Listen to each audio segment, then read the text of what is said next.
Network Entertainment.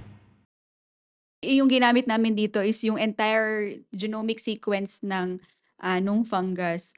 So with fungi, ang usual na size nito is around, well, for fungi, ang average niya ay nasa 40 million base pairs. So, ganun siya kahaba yung stretch niya. So, can you imagine, parang puro ATCG na 40 million na base pair. So, ganun yung basically yung size niya. And so, ang ginagawa lang, kasi alam naman na natin na meron na tayo yung gene na yon. Alam na natin yung sequence for that particular gene.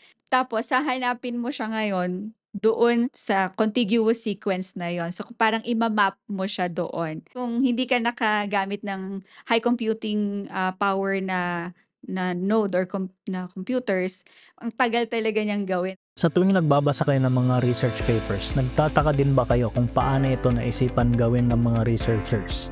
Paano nila na-transform ang idea nila para maging isang actual na research project? Saan sila kumuha ng funding para magawa to? Paano nila nalaman na ang results nila ay pwede na nilang ipasa for publication? Dito, sa Behind the Science podcast, ay kakausapin natin ang ating mga Pinoy scientists para ibahagi hindi lang ang mga resulta ng kanilang pag-aaral, kundi pati na rin ang mga behind the scenes or behind the science stories nito. Simula sa kung paano nila ito naisipan gawin hanggang sa na-publish na nila ito. So this podcast is in partnership with the UP Resilience Institute, the Philippine Agricultural Scientist, the Philippine Journal of Fisheries, and SciEngJ.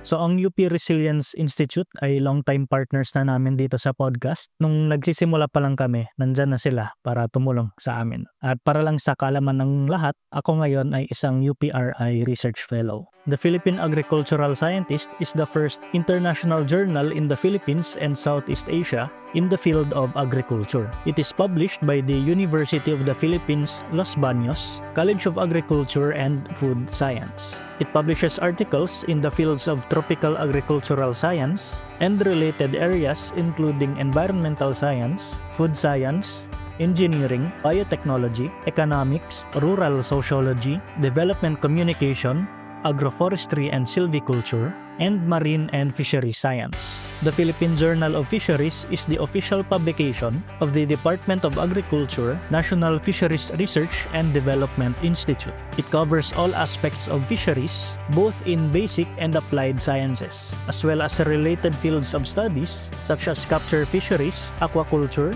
post-harvest technology, marketing and industry, ecology, oceanography, conservation, biotechnology, food safety, socioeconomics, and systematics in freshwater, estuarine, marine, and other identifiable water habitats. SciEngJ, formerly known as the Philippine Science Letters, is the official journal of the Philippine American Academy of Science and Engineering. It covers studies in the natural, physical, mathematical, computational, and social sciences, including those related to agriculture, health, engineering, environment, education, and technology. So kung may paper kayong gustong i-publish at pasok ito sa scope ng mga journals na ito, please consider submitting to one of them. At syempre, importante, take note na hindi kayo pwede mag-submit ng sabay-sabay sa 3 journals na ito. Kasi bawal yon. Dapat sa isang journal muna kayo mag-submit. At ang mga journals na to ay index na rin sa Web of Science, Scopus, ASEAN Citation Index, and sa Imago Journal Ranking. Kaya masisiguro nyo dito ang mataas na standard at mabusisi na review process para masiguro ang high quality papers na pinapublish. So if you're interested in publishing your research in one of these journals, check nyo ang guidelines at ang links ay nasa description. Magandang araw mga kapwa-scientista at welcome sa isa na namang episode ng Behind the Science podcast. Ako si Paul Flores, ang inyong host, and our guest is an Associate Professor of Mycology at the Institute of Biology in UP Diliman. At the Institute, she is the principal investigator of the Fungal Laboratory, which concentrates on various plant pathogenic fungi and mechanisms involved in pathogenicity and virulence. The lab's current research focuses on determining the underlying genetic basis of fungicide resistance, host specialization, and the reproductive biology of plant pathogenic fungi affecting economically important crops using population genetics and genomics, and the eventual marker development for pathogenic detection and characterization. She obtained her PhD in plant pathology from University of Georgia in the US, and before joining UP as a faculty, she was a postdoctoral fellow at Oak Ridge Institute for Science and Education, also in the US. So without further ado, let's all welcome Dr. Leilani Dacones. Hi everyone, thank you for having me. Ayun. So welcome po Ma'am Lani sa podcast. Sa lahat ng mga nakikinig, nanonood, bago tayo magsimula, kung nag-enjoy kayo sa podcast at gusto nyo ang ginagawa namin dito, paki-like naman ang episode na ito at mag-subscribe na rin kayo sa mga social media platforms ng Behind the Science Podcast. Makikita nyo kami sa Spotify, YouTube, Apple Podcast, and Facebook. And also, paki-rate na rin kami ng 5 stars para madami pa tayong maabot na audience. So, ang topic natin today, actually, interesting to na topic. Tungkol ito sa mga fungi. And first episode ito tungkol sa fungi. At ang tawag sa fungi na to, or yung genus ay Elsinoe. Elsino. Alcino. Tapos, specifically, ang pag-usapan natin specifically ay kung ano bang meron sa genes ng ganitong fungi na para makapagbigay siya ng mga sakit sa mga crops natin tulad ng mga mangga or patatas. At yung study na to ay na-publish sa SciENJ. And the usual, bago natin yun pag-usapan, kilalanin muna natin si Ma'am Lani as well as yung naging journey niya as a scientist. So ma'am, ang specialization niyo po ay ang pag-aaral ng fungi.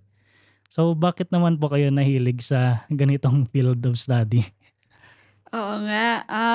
Actually nag-start to nung siguro high school ako na yung family ko nagkaroon ng interest na mag-grow ng mushrooms. And so, if you're familiar doon sa oyster mushroom, yung Pleurotus austriatus, ang galing kasi ng concept na parang you're growing them in a parang sawdust bag. Tapos parang after a few days only, may maglalabas agad na mushroom. Tapos parang, sabi ko, like, I wanted to understand yung biology, siguro like the different mechanisms na nangyayari dun sa mushroom na bakit ang dami-dami ay ang bilis-bilis agad nilang tumubo. Tas the fact na parang 'di ba parang, today halimbawa wala pa, tas biglang bukas may uusbong ng bagong, fruiting structure. Tapos nung nag-college ako, I've come to, learn na ang mushroom is part of the bigger kingdom which we now know as fungi, and within that fungi, or within the kingdom fungi it also encompasses or it also include yung mga the fungi or yung mga molds na we are familiar with, and that this fungi or the molds can also cause diseases in plants, and so kaya I got interested in fungi. Bali nung college po, talagang biology na agad yung kinuha niyo dahil early on, yun na talagang interest niya yung fungi. Actually, sa agriculture ako, BS Agriculture ako in my undergrad year sa UP Los Baños. Tapos, nag-take ako ng isang course na yung parang one of the core courses namin yung crop protection, which is more into agriculture. So, yung sa crop protection, we identify the different, ano ba yung mga causal organisms for causing diseases, or kung ano yung mga nakakasira or nakaka-damage ng crops or those that we grow economically for food or even for industrial production. So, one of the most interesting para sa akin nun, yung mga microorganisms, in particular the fungi, na parang you might see them very, very tiny, pero when they cause impact, it's so huge na nakaka-cause siya ng losses for our farmers. Yeah. Tapos malaking industry din po yung ano 'di ba, yung binanggit niyo kanina na yung oyster mushroom po ba 'yan? Oo. Yeah, actually sa Pilipinas kasi, out of the many known edible na mushroom siguro, yung yung Pleurotus ay talagang nagta-thrive dito sa condition na meron tayo sa Pilipinas. Although I know yung efforts na ginagawa sa Mushroom Center, I'm not sure kung ano yung actual na name nung institution sa CLSU. They've also been doing a lot of research on other mushrooms para at least hindi lang oyster mushroom yung nag-grow and na produce natin for commercial production. Tapos nung after graduating college po, nag-graduate school po ba kayo agad or nag-work muna kayo ng Oo, ibang mga nag-work ano? pa ako sa ano, sa PhilRice, if you're familiar, yung sa Philippine Rice Research Institute which is in, Muñoz, Nueva Ecija. Nag-work ako still under yung the crop protection division ng PhilRice wherein we study in particular yung mga pests and diseases na nagko-cause ng losses sa rice. So, yung kung sa iba siguro hindi sila familiar sa PhilRice, it's like kung siguro mas familiar sila dun sa IRRI or yung International Rice Research Institute na nasa Los Baños. So, parang yun naman yung ating counterpart ng rice research, institution. Pero yung pinagkaiba, tama po ba yung pagkaintindi ko, yung IRRI ay NGO, tapos yung Mm. PhilRice, yun yung government agency talaga siya? Di ko na alam ngayon pero parang semi-private kasi yung, PhilRice. So parang one of the anong tawag mo dun? Parang attached agencies ng Department of Agriculture. Kailan niyo naman po na ano, napagdesisyonan na magpu-pursue kayo ng grad school? Oo. Nag-masters pa po ba kayo or parang straight PhD program na Mm. sa US? Yung dun sa pagpunta ko sa US nun, so nung nagwo-work ako sa PhilRice, 'di ba parang pagka nasa research institute ka talagang parang you get exposure sa mga scientific conferences, Mhm. 'yan yung mga gano'n. So nung, I think this was the first time na nag-attend ako ng scientific conference ng mga nung Pest Management Council of the Philippines, in particular under the Philippine Phytopathological Society. Nag-present ako tapos, ng isang paper. Tapos, one of the audiences ay ano or nandun sa audience is, yung eventually naging advisor ko. So, parang after my talk, like he approached me and then he asked if I'm interested to get into grad school. Yun na, ta's parang after nun, after like several talks, yun nag-push through na. Tapos when I started sa University of Georgia, I was an MS student. Pero meron kasing 'di ba kahit dito naman sa Pilipinas, I'm not sure sa ibang, institutions abroad na, kahit na you're already in the program, you can actually transition into a different, degree. In this case, siguro parang 1.5 years or parang 4 semesters into the program, nag-decide ako na mag-transition into PhD kaya, in that case wala akong masters. Ah, isa din po sa parang natatandaan ko na problema ng mga tao dati na nagpu-pursue ng graduate school sa US kasi 'di ba, parang may number of years yung basic education na dito sa Pilipinas walang K to 12 so kailangan pa nila mag-make-up, parang make-up class na 2 years dun sa US. So parang yung binanggit niyo po na ano, yung 4 semesters parang yun yung naging make-up class niyo dun sa ano? Hindi naman, kasi actually nasa MS program na ako dun sa 4 semesters na yun, eh. So parang, meron ka kasing parang, meron kang option to actually transition into a direct PhD. So instead of finishing a master's program, you get a PhD. Tapos at that time kasi talagang nagustuhan ko yung research na ginagawa ko. So I decided na, ituloy ko na lang ito ng PhD. 'Cause I feel like, if natapos ko yung MS program ko, gusto ko pa rin siyang gawin. So, nung sinabi ng advisor ko na I mean like when we've discussed this, with my advisors, they agreed na, oo nga, I mean it's actually a very good opportunity din na parang hindi hindi kasi lahat ng mga I guess may mga kilala din kasi ako na parang kung ano yung MS nila hindi necessarily yun yung PhD work nila. And, para sa'kin nun bago kasi yung project. So parang, ay kung hanggang MS lang ko siya tatapusin baka kasi ma-cut short yung kumbaga parang the information na puwede nang makuha sana from the project, ayun. Pero yung PhD po sa US, 5 years po yun, 'di ba? Or parang na-shorten ba yung sa inyo? Oo. So, hindi katulad siguro sa ibang bansa na halimbawa sa European na institutions or sa Japan for example na hindi kailangan ng coursework, tama Oo, ba? opo. Sa US kasi kailangan mo talagang mag-fulfill ng certain number of coursework, bago ka I mean, para ma-complete mo yung program. So, in that case, usually talaga if, yung PhD program is, 4 years lang naman talaga. I mean, minimum of 4 years. Um, pero 'pag, yung dun sa akin nangyari, kasi parang 5.5 years ko siya natapos yung buong PhD. I guess because yun nga meron akong early semesters na naka-master's program pa ako. Ano po yung naging research niyo at that time during the PhD? Yeah, fungi pa rin.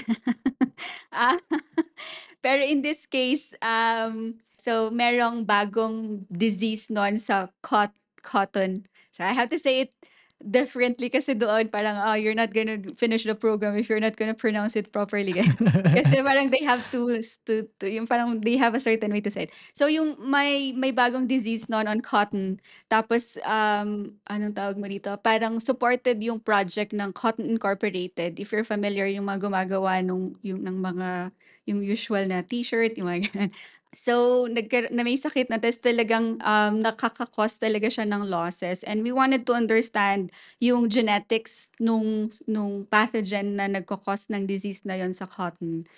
And, kasi it looks like hindi lang siya present sa cotton in the past, present na din siya sa ibang, crops, sa tomato, sa soybean, eh, lahat ng mga 'to ay, economically important crops din sa US. Especially dun sa kung saan ako nag-aral sa Georgia, in part dun sa southeastern region ng United States. So, we implemented different approaches to, identify bakit siya biglang nagkaroon ng, bakit bigla siyang dumami at saka bakit bigla siyang mas naging virulent at saka, puwede kaya siyang i-control the same way as when we had controlled yung population in other crops. Kapag sinabi niyo pong virulent, ano po palang ibig sabihin Ay, nun? sorry, oo nga. So, sa disease 'di ba 'pag lalo na pagka when we are referring to, an infection, dalawang bagay yung mine-measure natin, yung kanyang pathogenicity or virulence. So, 'pag pathogenicity, ibig sabihin nakaka-cause ba siya ng disease or hindi. So, 'pag sinabi naman nating severity or yung kanyang virulence, so kung naka-cause siya ng sakit, gaano siya ka-intense yoong sakit na na-e-experience ng, host or nung nagkaroon ng infection. And then after PhD, nag-postdoc po kayo. So can you share din po ano naman yung ginawa niyo po for your postdoc? Continuation ba siya ng PhD or completely different? This fungi pa rin pero, hindi na siya the same na, project, different topics. So, ito naman nag-focus siya doon sa kung familiar tayo doon sa mycotoxins, yung halimbawa siguro yung medyo familiar yung iba, yung aflatoxin na nakikita sa Aspergillus flavus or yung chine-check usually ito ng ano, parang mga regulatory agency kung may certain amount siya doon sa peanut butter for example or sa mga feeds. So, aflatoxin, pero hindi aflatoxin yung ini-study ko. Pero we wanted to understand yung, ability of, certain, pathogen ng corn kung ano yung kanyang, mycotoxin level, ta's paano nakokontrol yoong pag-produce ng certain mycotoxin. Alam naman ng iba na or in other studies na identify naman na kasi na it really depends on the environment, kung how much, pero halimbawa paano kung gawin natin, i-cripple natin yung isang agent na nag-cause para mag-produce or mag-express siya at a certain level. Pero kasi very, very short, 1 year lang ako dun eh. That was between 2018 to 2019. Naabutan ako ng budget freeze. Yung designation ko nun was in a federal agency sa USDA. So, while yung funding support ay coming from the Oak Ridge Institute, yung kung saan ako na-designate nun is USDA, which is a US federal agency. Tapos nagkaroon ng budget freeze. So bawal talagang pumasok. Tapos anong tawag nila? Yung parang naka-forlow yung mga lahat ng kung sino mang nag-work. Kahit nga student, hindi ina-allow talagang pumasok sa institution. So parang most of the time talaga nag-optimize lang ako. Wala talaga akong na-generate na, like publishable siguro na results na would be siguro na pwede kong ikwento ngayon na very conclusive siguro. Pagbalik niyo po ng Pinas, naalala niyo pa po ba kung ano yung unang funded project na ginawa niyo? Yeah, sure. So nung bumalik ako ng Pilipinas, naging faculty na ako agad dito sa Institute of Biology.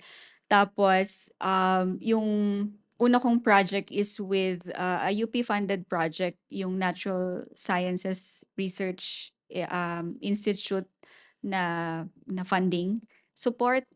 And so that one has been, kasi parang usually naman, it looks like na pag ikaw ay bagong faculty, you're given priority then basta mag-propose ka or basta mag-submit ka ng proposal for funding. You should be able to get yung priority funding for the following year na i-implement yung project. Magkano po yun yung kung okay lang? Yeah, sure. Oo, I think it's not a secret naman. Tawag mo dito, at the time, ang unang bigay nila was a total of 300,000 pesos. And I think it was a good starting fund. Kasi wala pa dun nakasama yung support for a researcher. Kumbaga parang if you're hiring a research assistant or a research associate, hindi pa kasama dun. So, which makes it na yung 300,000 is purely for doing the implementation of the project. So the materials you're gonna need, supplies, yun mga bibilhin. Mhm. Bale parang pwede siya pang startup ng lab mo, parang ganun na fund. Um, Oo nga, I'm like, sorry. May mga maano kasing mga bagay na hindi ko sure kung pwede ba siyang sabihin dito. Joke. Ang tawag mo rito, I guess kung meron ka ng existing na lab, it's a good money. It's a good start money. Startup money. Pero kunyari like you don't really have a lab yet na parang meron. Kung From supplies lang scratch. kasi yung talagang kaya niyang bilhin eh. Pero yung halimbawa equipment that you may need to actually conduct the experiments, I guess hindi siya enough. And so you really have to strategize. May mga ano naman, may mga labs naman na willing to share yung kanilang existing na equipment. You just have to work around their schedule. Which, I mean, it worked for us. It's just that grabe no, ang dami kong naabutang mga hurdles. At that time, nagkaroon naman ng pandemic. So, mas naging mahirap yung proseso siguro of doing research at that time. But we found ways to work around it. Ayan, so since nagkukuwento na si Ma'am Lani ng naging research niya in the past, siguro pag-usapan naman natin yung isa sa mga latest research niya. So ang title nito ay Presence of Elsinochrome and Other Putative Effectors in Select Genomes of the Plant Pathogen Elsino spp based on in silico analysis. So ma'am, can you explain muna yung paper niya tungkol saan ba ito in one sentence? In one sentence, meron akong ginawang Basahin ko na lang, okey lang ba? Opo. So, pathogenicity and virulence factors, including alcinochrome and melanin, which are present in the fungal pathogen Alcino species, are genetically different, with these variations that are linked with the host preference of the pathogen. Ayun, so medyo madami tayong i-unpack dun sa sentence. Pero siguro ano po muna, to start, yung question ko po muna ay ano, may iba pa bang disease causing na fungi sa plants? Bakit po kayo nag-focus dito sa ano, Elsino? Anong backstory, bakit ito Yeah, yung yeah, yeah, sure. kinokos niya? Yeah, sure. So, yung isang plant, for example, in this case, I want to focus on mangoes. Mangoes can actually host many different diseases or many different pathogens that could cause a disease. So, medyo yung mga na headline siguro in the past yung sa 2017 or 2018 na nagmahal yung sili at mangga, ganyan. Yung anthracnose disease that are caused by Colletotricum, isa yon. Tapos you have also here yung Elsino species Elsino mangiferae that have caused or that is causing mango scab. Um, Actually madami eh. So, pero nag-focus kami sa Elsino in particular because we have found that at least in tropical countries that produce mangoes, ito yung isa sa pinaka-common na nagko-cause ng yield losses. And the reason why most of the management strategies ay yung or in your the cost for inputs to control the disease ay talagang mataas for mango scab. Kaya parang we identified na, okay, we might wanna focus on this one because we wanted to, of course, help yung i-reduce sana yung production cost, especially those that are allotted for only for controlling the disease or the mango scab disease. And actually ito ay wala pa akong previous talaga naging study on mango scab before we actually tackled it. Pero a student of mine, so this work is is the thesis of my former student na MS microbiology student na taga Rizal. And in Rizal, mataas yung production ng mangoes and common itong na-observe na nagko-cause ng, pag nare-reject yung mga mangga kasi nga may mga batik-batik or yung may mga symptoms na hindi pleasant, lalo na halimbawa, madaling silang mabulok pagka nagkaroon ng ganong simptomas yung mangga na may Elsinone. So yun. Kaya yung sa mango scab, yun yung original. And then we identified further na ito palang Elsino mangiferae ay may mga kamag-anak ding other pathogens din within the genus Elsino alone. And pagkaiba na yung species nung Elsino, iba na rin yung host niya. So, pero pag tinitingnan mo, magkakapareho halos yung symptoms na nagpo-produce nila kahit na iba yung host kung saan sila natatagpuan or nagma-manifest. So ayun, so parang okay, let's understand. We wanna understand like why why is it doing what it's doing.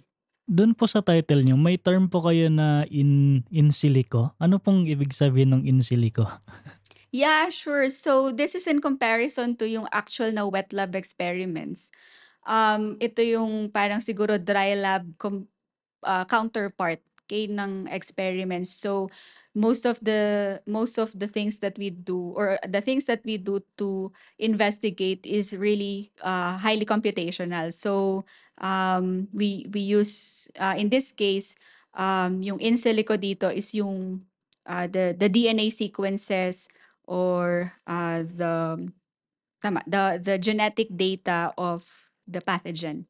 Nakakalito din sa'kin minsan yung mga terms na 'to, yung in silico, in situ, in vitro. Kaya Ay, kaya lagi kong tinatanong sa mga ano, kung may gano'ng word sa sa study lagi kong tinatanong. yeah, for sure, oo. Hindi kasi din siya commonly used in yung parang colloquial terms, mga gano'n.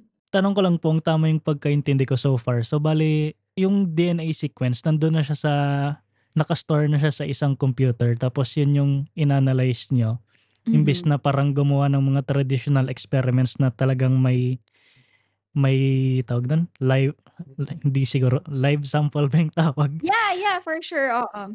So ano po ang advantage or disadvantage ng ganong technique na nagre-rely lang kayo dun sa parang computational or mathematical side Mhm. nung Originally hindi naman talaga kami nag-ano, mag-i-in silico sana. It's going to be like just a part of the, study. However, nung nagpa-plan pa lang nung work, pa-start na din yung pandemic. So, nagkaroon tayo ng limitations sa pag-access ng lab at that time to, conduct yung, wet lab experiments. So, tawag mo rito, kaya parang sabi namin, why not, make or take advantage of what's already available in open access databases just like, the NCBI na lalo ngayon mas nagiging readily available naman na itong mga very comprehensive na data in databases. And so, makakakuha ka pa rin naman ng sagot, if you do yung proper analysis of this data. Makaka-answer pa rin naman siya. However, of course, ang disadvantage siguro nun is that hindi mo alam talaga yung kanyang, kumbaga parang yung mga controls dapat na kailangan mong gawin or before you actually perform. So, yung iyong conclusion ay very, very reserved kasi nga, you're only relying on what's available in the database. So, yun siguro. Pero para sa'kin, mas nagiging reliable naman na ngayon yung mga, nasa open access databases because 'pag naman siya ng, nung original na author of those data, very ano na siya, parang annotated na siya in such a way that, hindi mo na hindi ka dati kasi parang you really have to make this, parang correspondence doon sa author, tapos parang ang haba-haba ng discussion, tapos parang minsan ipagdadamot din yung mga gano'n. Pero ngayon at least I think the science is becoming much more accessible to everyone. Kailangan lang siguro ay yung pagiging, maging responsible with, utilizing data na hindi naman sa'yo. So yung gano'n. curious po 'pag sinabing DNA sequence, ito po ba yung ano, kasi 'di ba 'pag high school yung ATCG na sinasabi nila, yun? Yun talaga yung itsura nung DNA sequence na Yeah, data? oo. So, sa fungi, ang usual na size ng kanyang kasi yung ginamit namin dito is yung entire, genomic sequence ng, nung fungus. And so with fungi, ang usual na size nito is around well, for fungi ang average niya ay nasa 40 million base pairs. So, gano'n siya kahaba yung stretch niya. So, can you imagine parang puro ATCG na 40 million na base pair. So, gano'n yung, basically yung ano, yung size niya. Kaya kailangan mo talaga ng supercomputer din or at least yung mataas na memory ng, or sorry, RAM, ng ginagamit mong computing, equipment or computing node. Kaya siguro, yung whole genome na sinasabi natin, at least alam natin ngayon na 'pag gumagamit tayo nun is, kailangan kung hindi ka nakagamit ng high computing, power na node or na computers, ang tagal talaga niyang gawin, kasi ano siya, matagal yung kanyang computation or sorry, yung how it will run. Pero pagka halimbawa eh, sinasabi ko na yung challenge, okey lang ba yun? So yung Ay, okey lang po, yung pagka yung local device lang kasi ano talagang, parang it might take siguro parang half a day, ta's dapat walang Mm. nagra-run na iba, yung mga gano'n. Oo. So, ayun. Ano pong itsura nung data nun? Bale meron kang dalawang columns tapos parang 40 million rows na puro ATCG pairs, ganun po ba yan? Ah, may mga yeah, actually kung kung naka-text file lang siya, ano lang talaga siya parang contiguous lang talaga siyang sequence na tuloy-tuloy tapos parang may naka-indicate lang.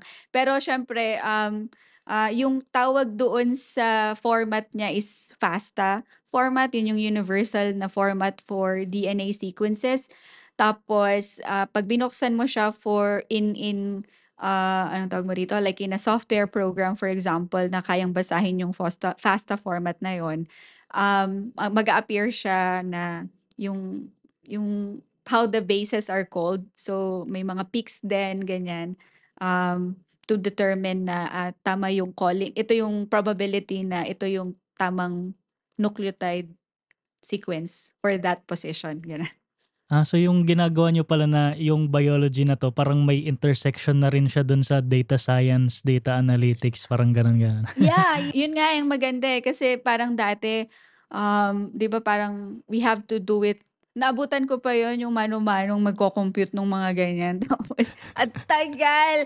So, at least ngayon may mga capability na tapos parang, you're not just presented with this data, you can, use this data to infer something na with Hmm, biological, implications or insights.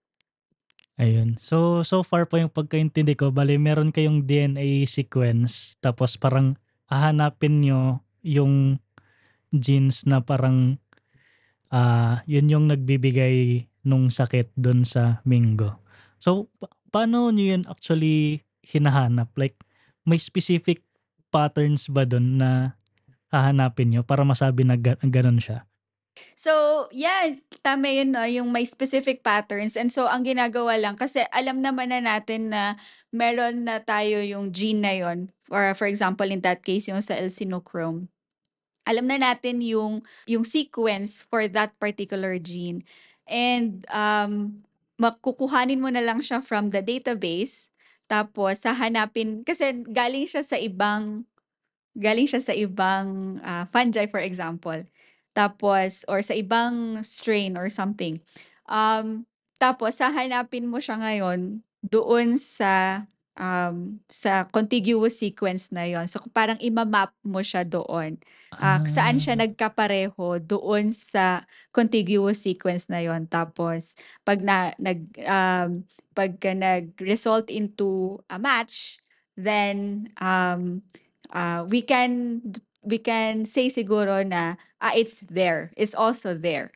Pero, yung kasunod kasi nun, kung nandun siya, same exact ba siya or hindi? Kasi 'di ba pagka in-input mo yung genetic sequence nung gene na yun, um, tawag mo rito, siyempre parang nag-a-allow ka pa rin naman ng, parang certain na bale parang parang correlation coefficient pala siya. So kung may ganito ka na reference, hahanapin mo siya dun sa mahabang chain mo tapos kung may hit mo yung threshold na correlation na yun, yes, the yun threshold, yep. yun? Yep. Ayos, Tapos pagka nandun siya, so nag-match siya dun, parang titingnan mo kung same exact ba or hindi.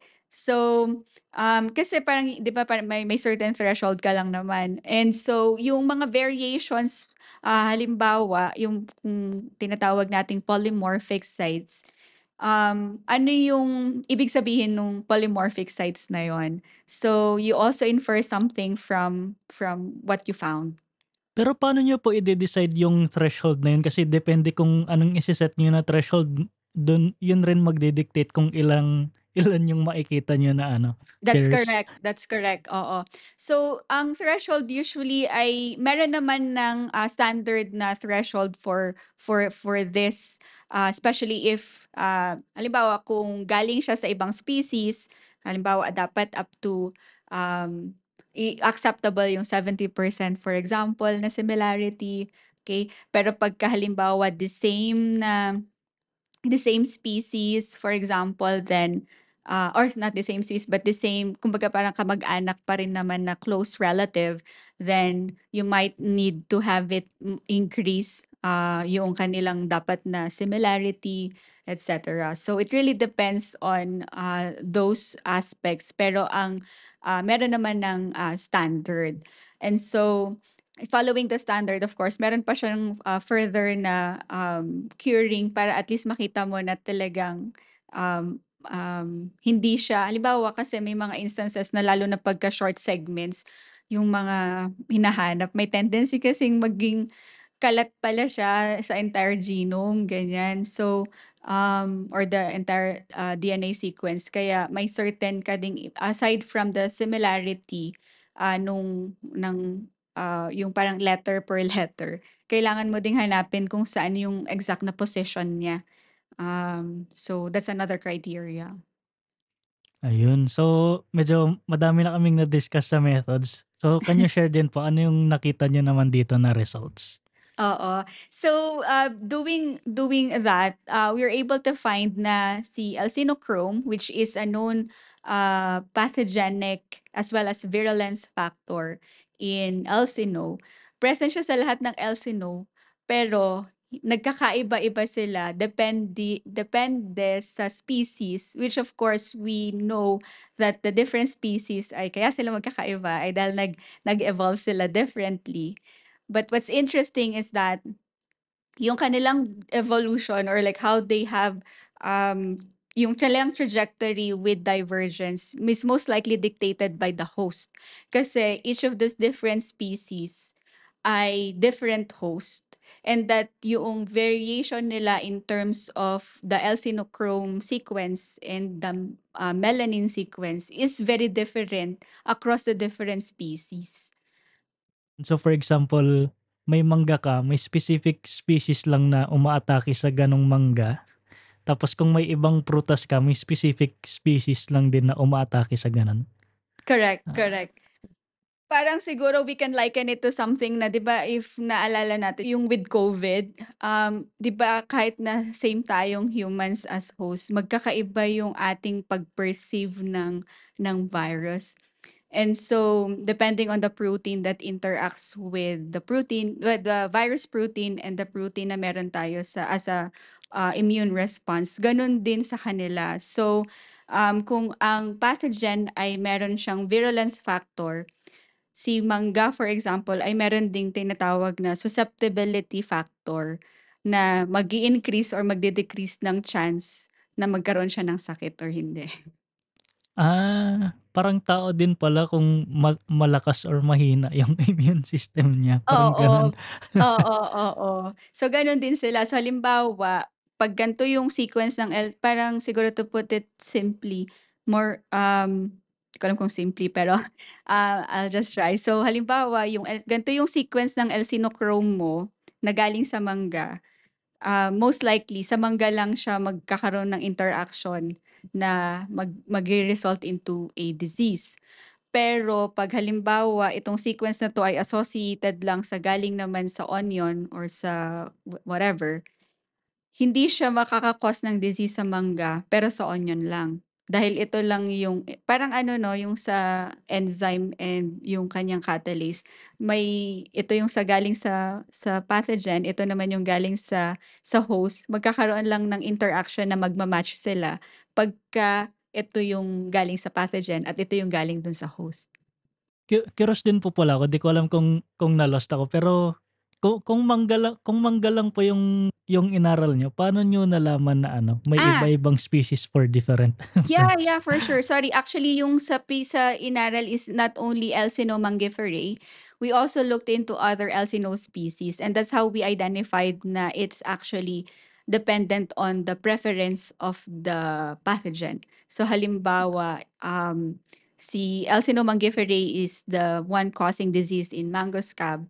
Meron si Fawcettii, for example, Elsinore fawcettii that can cause disease only in, I think, sweet potato. So, yung sa Fawcettii, different yung kanyang alcinochrome characteristic doon sa alcinochrome characteristic naman ng, different alcino species. Nung binasa ko po pala yung abstract, may na-encounter ako dun na phrase niyo yung ano, 3,000 cytoplasmic effectors and Mhm, 280 apoplastic effectors. Ano mhm. naman po yung ano, Yeah. anong ibig Sorry 'no, sabihin nun? masyadong technical kasi yon. So, yung mga yon is, basically how itong mga effectors kasi na tinatawag natin, sila yung merong, direct na interaction with the host factors. So, we're particularly mentioning mentioning here yung host pathogen interactions na very specific. So, yung mga effectors na 'to ibig sabihin is, apoplastic tsaka yung, cytoplasmic, effectors. Depende yung location nila, yung localization nila when they come into contact with the host. So, ibig sabihin parang based on data, meron tayo or based on what we've found doon sa kanyang yung potentially na nahanap doon sa genome nung elsinome, ganito kadami yung potentially nakiki-interact or may potential interaction with the host factors, depending on the localization kung nandun ba siya sa apoplast or doon sa cytoplasmic. So yung tinatawag po na effectors, parang yun yung umaatake dun sa prutas para magkasakit? Yeah. Yung 3,000 plus na yun? Oo. Pero sa fungi kasi, ito yung hindi talaga masyadong well-studied siguro kasi hindi mahirap i-establish, na yun talaga yun. Madali sa bacteria mas madali sigurong, i-associate yung effector sa bacteria because of their capability to yung kumbaga parang dahil prokaryote siguro sila, mas madali yung establishment yung association ng establishment ng yung pathogen effector and the host factor or host susceptibility or host resistance factor. Ang interesting yung mga ganitong concept sa akin sa biology na ano, parang ang daming pathogens na umaatake sa'yo, sa tao or sa mga prutas. Pero parang kayang i-fight back ng katawan natin yung gano'n kadami na attacks tapos kaya lang natin mabuhay normally without even knowing na may mga pathogens na umaatake sa atin. Yeah, you're right. Kasi nga, meron din kasi tayong different factors then that interact specifically to a certain effector. So, ganun din yun. Di ba parang when we talk about immune response in humans, magkakaiba din yung type of cells mo that respond accordingly, depende doon sa trigger. Yung study niyo po na 'to, how do you see it being kumbaga parang how do you see it being applied sa mga mango farms na mga gano'n? So, just knowing that magkakaiba pala talaga sila hindi lang because of the species, hindi ka puwedeng in the context kasi ng pag-manage ng disease halimbawa, hindi ka puwedeng magkaroon ng parang, one blanket, disease management just because they belong into the same genus. So, yung approach mo would still be different, accordingly. Um, knowing that they are parang yung mga host pathogen factors mo ay dependent on the Elsinochrome, for example, and that the Elsinochrome is varied depending on the species, and the species have only specific, hosts. Alam natin na 'pag halimbawa itong control strategy na 'to ay effective sa mangga, we cannot always assume that it can also be applied for something to control the disease in sweet potato, in citrus, or whatsoever. Kasi ang, importante 'yan sa mga label ng mga pang-control. Halimbawa, 'di ba 'pag tayo nagkakasakit ta's sabihin nila bacterial or kailangan mo ng antibiotic, depende kung anong klaseng pathogen or species meron ka, yun yung ire-recommend or yun yung ipe-prescribe sa'yo nung doctor. Gano'n din siya when it comes to, disease control in plant diseases. Kaya ka nagkakaroon ng mga fungicide resistance kasi mali yung ano, mali yung treatment na binibigay. Parang parang tao din pala yung mga antibiotic resistant na mga That's bacteria. correct, Oo, that's correct. Actually, problem talaga siya. Kasi parang 'pag sinabi, "Ay, amag din kasi." Pero we really have to strictly follow yung labeling ng mga fungicides, for example, the many different products that are in the market. ayun. So, madami na kaming na-discuss ni Ma'am Lani. So, for anyone interested na basahin yung paper, check nyo lang ang links sa description. Palagi naman naka-links yung mga research papers ng mga Pinoy scientists dito. So ngayon po ma'am, siguro pag-usapan naman natin yung more on behind the scenes in doing this study. Paano po yung naging funding setup nung study na 'to? Kasi as you mentioned earlier, thesis ito nung master student niyo before. So can you share po ano yung funding agency or magkano and then saan siya mostly ginagasto? Yeah, dito kasi in silico nga siya 'no, so wala talaga kaming ginastos. Tawag mo rito, pero halimbawa may opportunity naman sanang maka-acquire ng funding. Kung halimbawa gagamit ka talaga ng high computational nodes, may nare-rent actually yata sa PGC for example or with, DOST. Pero sabi ng student ko ay kaya naman po ng local device ko. So, we just only use yung local device. Pero ang ginamit namin na funding dito, so wala kaming funding na ginamit, pero yung student was a DOST scholar. So, siguro meron lang kaming isang software program na ginamit na kailangan ng subscription and I think that was it. And it was easy enough to justify it just using yung outright grant nung student or the student just cause he was a scholar. Ano yun, MATLAB yung pang-program and compute ng ano or ibang software siya? Ibang software pero somehow similar, oo. Magkano yung gano'ng software? Actually yung isang taon, parang $200 yata siya. So, tapos yung subscription na yun, good only for 2 devices kasi parang student rate siya. Madami namang free actually, kaya lang kasi, 'pag ang problema sa free ay, kumbaga parang medyo limited ka din on what you can do, doon sa mga applications na yun or dun sa mga software programs na yun. So at least with the subscription, ma-maximize mo talaga yung, kumbaga parang the different tools, that you can use for a particular program. Speaking of programming po pala ma'am, bale kailan po kayo nag-aral ng programming, for this study lang or before pa inaral niyo na yung mga programming?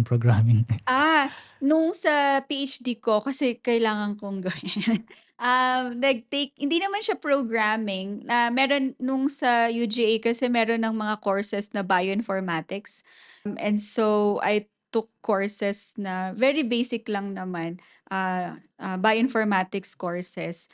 Hindi ko naman na kinuha yung parang makakuha ng certification for, yung meron silang bioinformatics certificate, pero hindi na ako nag nagkuha nun kasi parang may certain number of coursework or course units kang kailangan.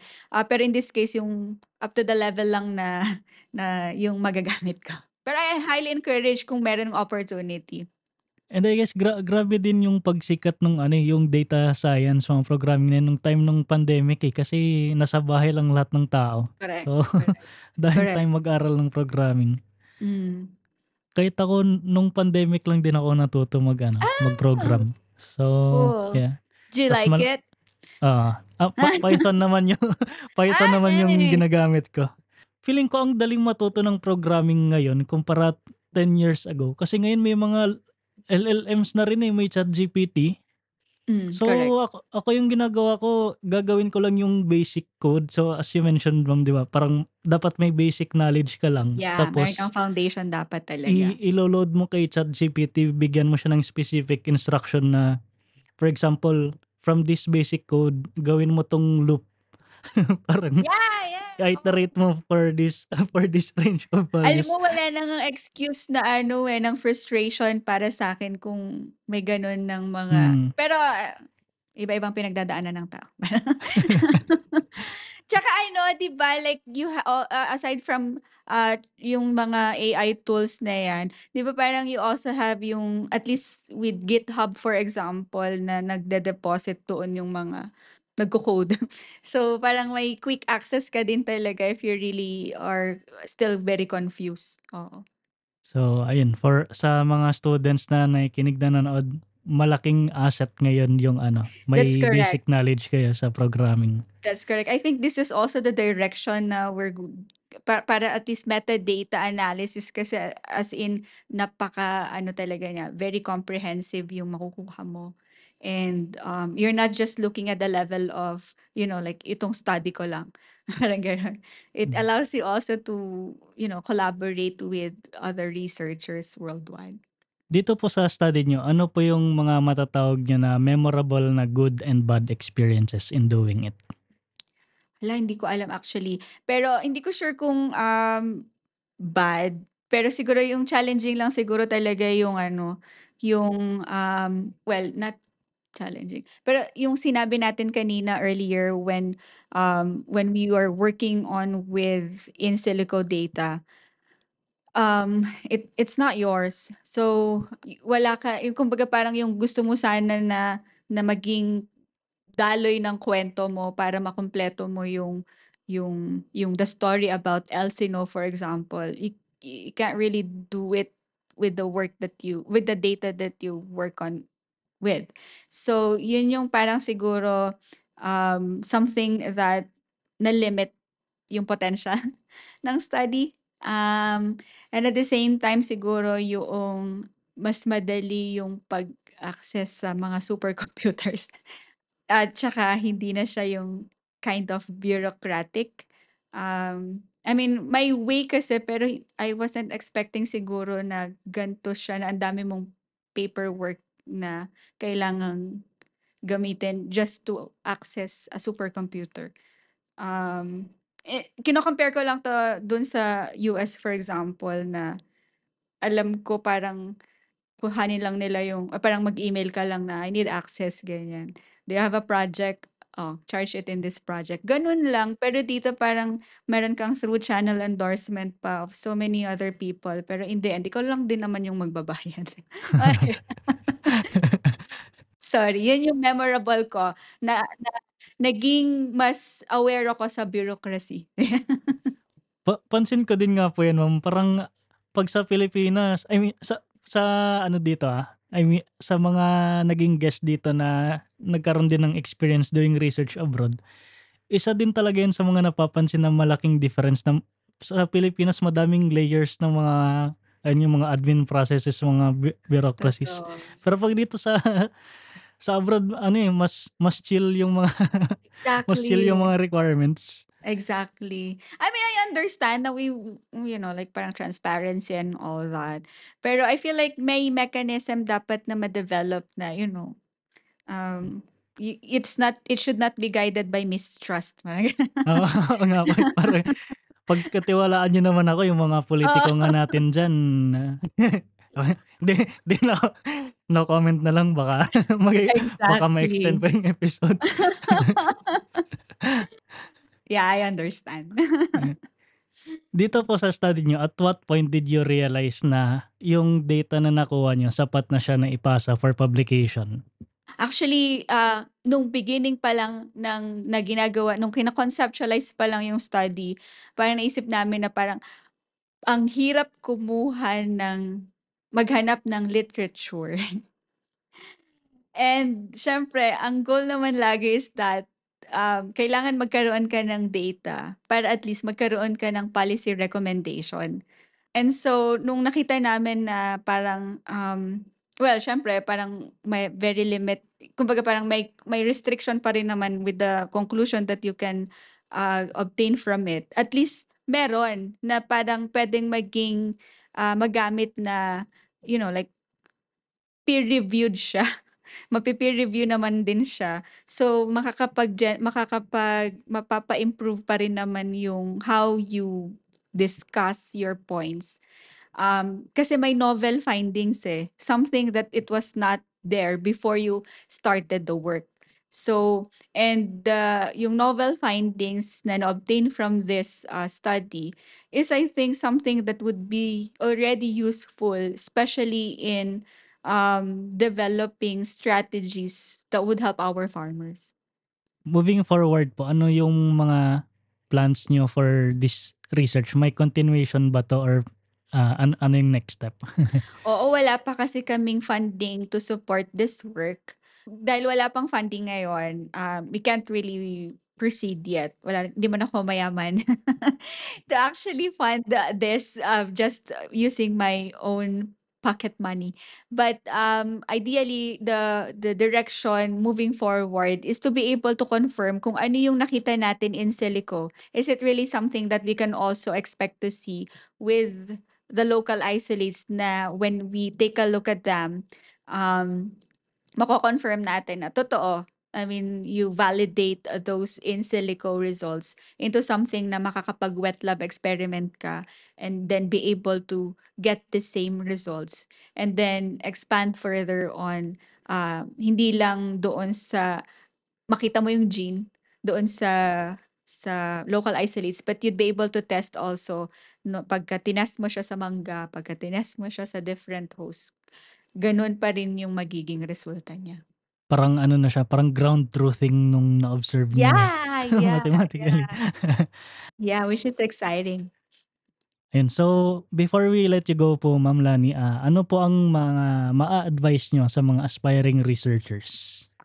Ay nako, be patient siguro and staying curious siguro.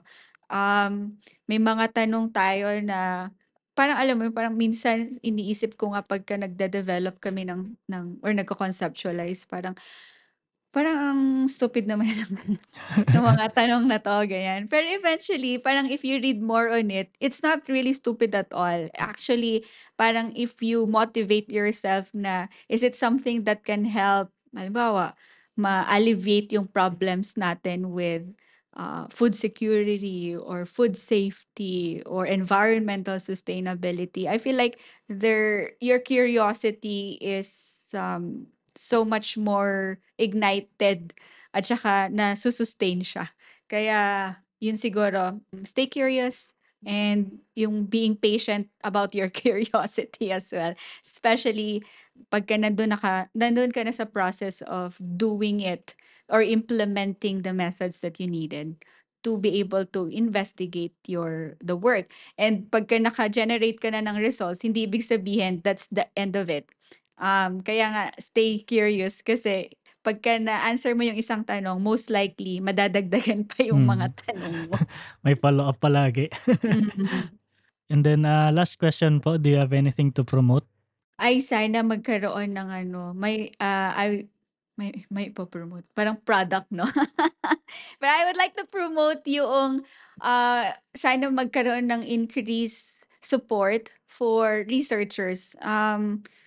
Yung in the case of, promoting science na or science-driven na, um, or science-driven policies for example, kasi at least meron tayong basis for whatever we're doing. Hindi siya parang pinulot lang somewhere else. At least it is backed up with science. And so the only way we can do that is to provide financial support to the work that we do, especially in science. Ayun, so I guess hanggang dito na lang muna tayo. Maraming salamat kay Ma'am Lani sa pagpapa-unlock ng aming imbitasyon. Thank you as well. At maraming salamat sa lahat ng nakinig at nanood. See you everyone next week. Madami pa tayong pag-uusapan na research na ginagawa ng ating mga Pinoy scientists. The opinions of podcast creators, hosts, and guests are not necessarily reflective of the official stance of the Pod Network Entertainment, its hosts, or other network programs. The content created by the people behind the podcast is personal and not meant to harm any religion, ethnicity, group, organization, company, or individual.